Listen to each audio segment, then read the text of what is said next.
Hi everyone, welcome to Pure Biology, and today's topic is the endocytic pathway of MHC2 complex. Clear? And before going to this topic, I want to say that another videos related to MHC1 and MHC2 complex I have already uploaded, and so please check out that one, and then you can see this one. Okay, before understanding the structure or the what is MHC complex, so you cannot understand its activity. Okay, and also thank you to all of you who have subscribed my channel and support me a lot. Okay, so let's continue the endocytic pathway. So actually MHC2 complex, what is the role of the MHC2 complex? Is it just bind with the peptides or antigenic peptides, and then after binding it form a complex and then present to the TH cells, okay, for the further activity. So if MHC2 complex or one complex not bind with the any antigenic peptides, so the TH cell cannot recognize this. So here what is happening, the foreign particles, obviously these are the extracellular microbes, these foreign particles coming from the extracellular microbes, and here these foreign particles generally sorry, one second. So the protein presented to the TH cells on the APC, first of all, what happening? These are degraded or the fragments are formed. Okay, fragments are formed from the foreign proteins because the proteinaceous structure is the longer chain. So first they have to fragment it, and after that first they form the fragments, and then they can bind with the MHC2 complex. Okay, and here these peptides that come from the extracellular microbes, and these are derived from the endosomes. Okay, obviously these are not intracellular microbes, these are not derived from the intracellular microbes, these are derived generally from the extracellular microbes and obviously from the endosomes. Okay, so the binding of the MHC2 complex with the peptides, that is possible in the endosomal compartment. Okay, so here the lumen of ER is not necessary for the binding of MHC2 complex with the peptides. Clear? And how this binding is possible? First, the fragments of the peptides that bind with the MHC2 complex or MHC2 complex just trap the peptide or the fragments of the peptides within the groove and then alter its structures, or the conformation of the MHC complex totally changed for trapping the antigenic peptides. Next, here, then the presentation at the cell surface to the T cell. Okay, so after the complex is formed with the peptides and the MHC2 complex, then the presentation is possible towards the TH cells. Clear? And here, a newly synthesized MHC2 must avoid the clogging. Okay, must avoid. Newly synthesized MHC2 that must avoid clogging, and its binding groove prematurely in the ear. First of all, its binding groove that are necessary for the actual binding with the peptides or the fragments of the peptides that are prematurely remain in the ER. Okay, and with peptides derived endogenously synthesized protein called invariant. So invariant chain. So what is saying here? That its binding groove. Which one the binding groove? Where the actually the peptides, antigenic peptides are bind.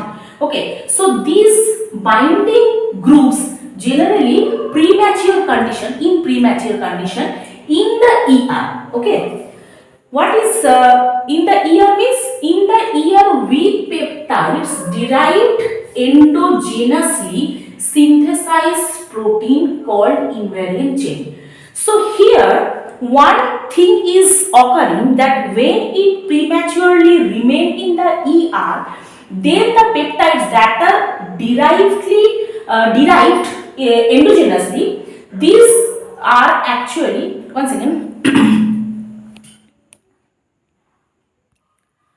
So actually what is saying here, that when the MHC2 that remain in the ER, it's can bind or it's remain in binding with the peptides that are endogenous, okay, that are endogenous, and this ensures that associating with the newly synthesized class 2 MHC in the ear.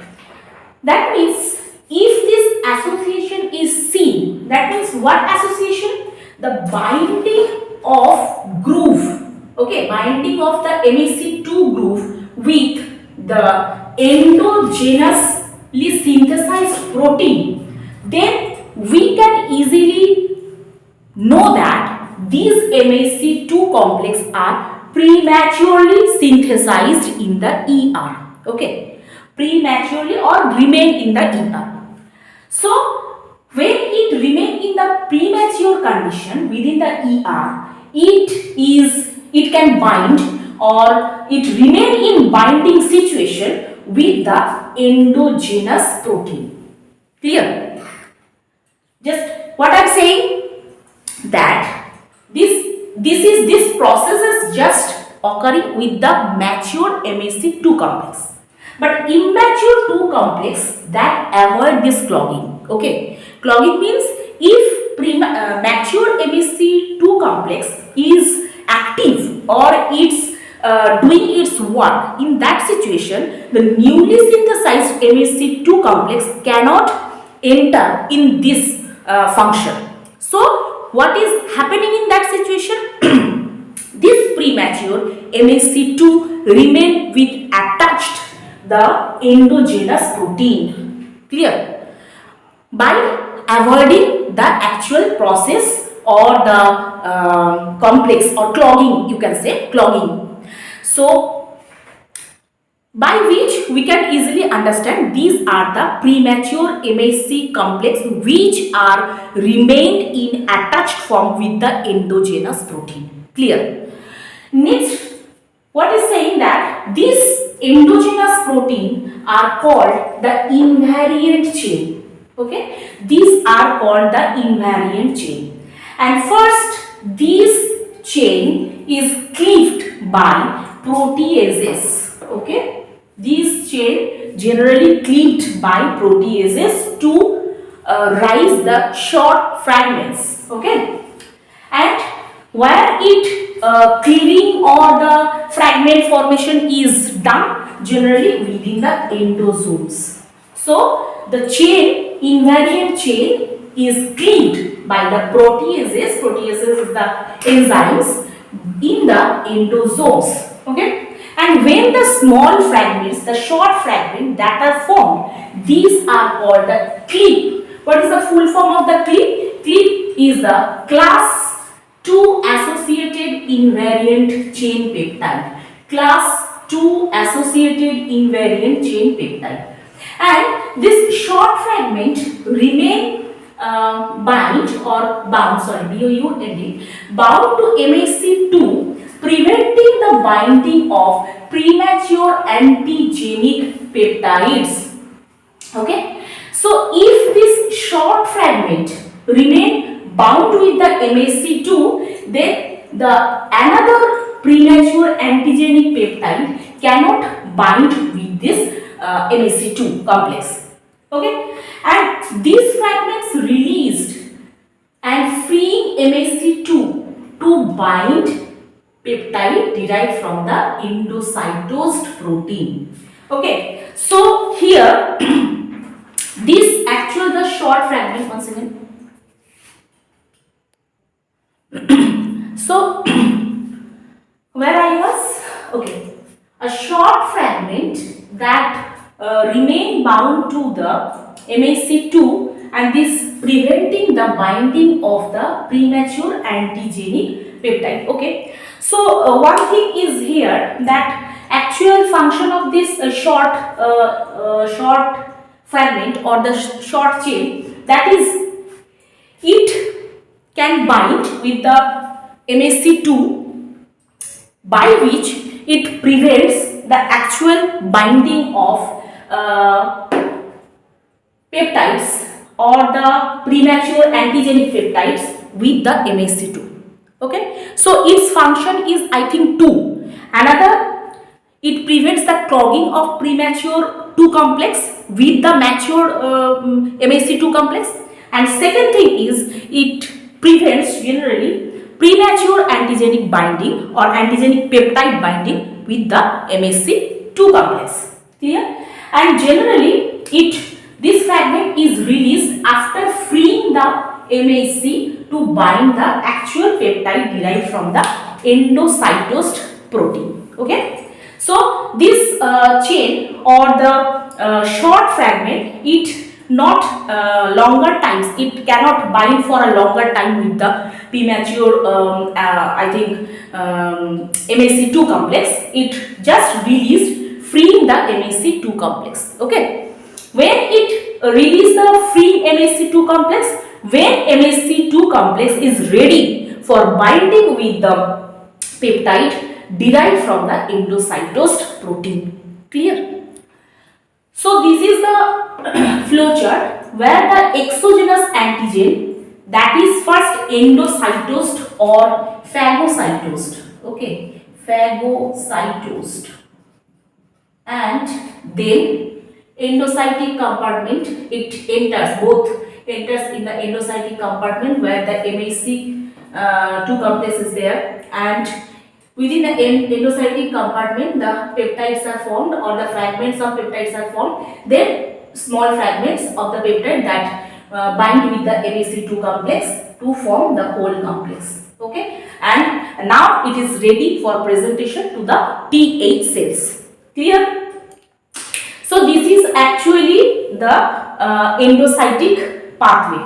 Okay, so it is very easy, that total process occurring in the endosomal compartment, not necessary of ER, and here actually MSC2 will bind with the antigenic peptide within the groove, then its conformation become changes, and then it is this complex is presented to the TH cell.